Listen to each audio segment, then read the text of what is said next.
About a year ago, I was thinking about who I might vote for president. I was leaning towards Donald Trump, who I'd never voted for before at the time. I usually vote third party. I voted for the Libertarian candidates.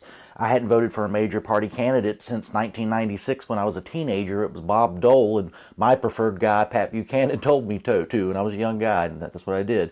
But I voted third party every other presidential election my entire adult life. But I was leaning towards Trump somewhat, but I also like some of what RFK Jr. was saying at the time when he was still running for president. Would I vote for the Libertarian candidate again? I wasn't absolutely certain, but in the wake of the October 7th terrorist attack on Israel, and how terrible that was, it should have never happened to begin with. It was an intelligence failure.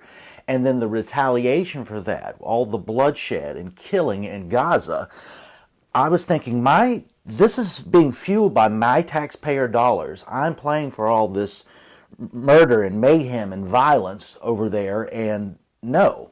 The same was true of Russia and Ukraine. We were fueling this war. Neither side in either scenario was going to win. Nobody was going to win this. But could we stop the killing, have some sort of peace treaty or negotiated settlement, something? I knew that, President Biden wasn't going to do that. He was just going to play ball and listen to what he was told, and that's pretty much what he's done. I knew that Kamala Harris later on wasn't going to do that. It was going to be business as usual. Trump would say, I would do this, do that, but he right after, this was, I guess, a month after the October 7th attack, and certainly some time after the violence we began to see in Gaza against innocent civilians, women, and children. This is what Donald Trump had to say about this, and I remember it clearly. It is what cemented the fact that I was going to vote for Donald Trump. This is what he said on Univision. This is November 9th, 2023.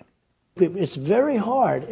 There is no hatred like the Palestinian hatred of Israel and Jewish people, and probably the other way around also. I don't know, it's not as obvious, but probably that's it too. So sometimes you have to let things play out, and you have to see where it ends. The sad part is there would have never been an attack on Israel, and there would have never been a counterattack on Gaza. Yeah. I mean, Gaza, what's happening to Gaza, it's just unbelievable. You've seen the images, heard the stories. No, it's horrible. It's horrible on both sides. It would have never happened. So what he's doing there that really got to me and made me think I have to vote for this man, while Biden and other people in high places were basically saying or rationalizing or justifying why this killing in Gaza was happening, and I knew our taxpayer dollars were paying for it, and they were just giving them money, giving them money, giving them money. Same with Ukraine and Russia. He's talking about Gaza and Israel here in particular. That's empathy. He showed empathy for the Palestinians. Why? Because they're human beings and we don't need to be killing them. Time and time again, Donald Trump, when he was campaigning for his second term, which he's won, and as I'm making this video, we're about 5 or 6 days out from him being inaugurated and getting on with his second term, said over and over again, these wars would not have happened if I was president, and the first thing we need to do is stop the killing and have some sort of settlement or peace treaty. He said this over. I want to stop all the killing. And over. Let's get back to peace and stop killing people. And over. Have victory, get your victory, and get it over with. It has to stop. The killing has to stop. And over again. So Khabib came up to me after the fight the other night. He said to me, I hope you can get in because we have to stop the wars. We have to stop the killing. He was so smart. He understood it. He said, we have to stop the killing, and it's true. And I think I'd have that war stopped if I was president-elect. Right after the election, if I win, I will get that war stopped. I'll get it stopped fast before I get to office. So many people are being killed. In the last year, we've seen protests throughout the United States with people who are pro-Palestinian protesters. Some of them I agree with. We just need to stop the killing over there, and some of them are genuinely anti-Semitic and bad people, and I want nothing to do with them. But the call, we've heard this from everybody from AOC to Bernie Sanders, is for a ceasefire. She is working tirelessly to secure a ceasefire in Gaza and demand an immediate ceasefire.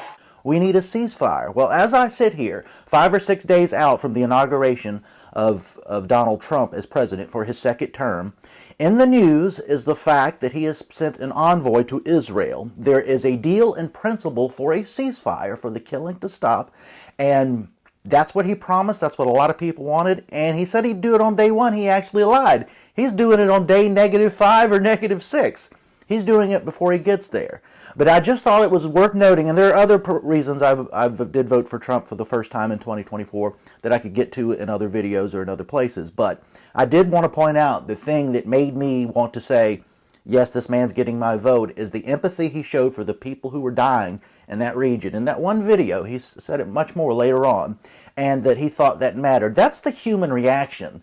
That's what a human being would say, instead of just turning a blind eye to it or rationalize our tax dollars going to this violence and mayhem. So you got to give the guy credit. I don't care how you feel about him. He's a flawed human being, as we all are. I'm not saying he's wonderful, but I think he's right on this. He said he was going to do what he was going to do in the name of peace, and so far so good. We don't know all the details, but it looks like he's done it.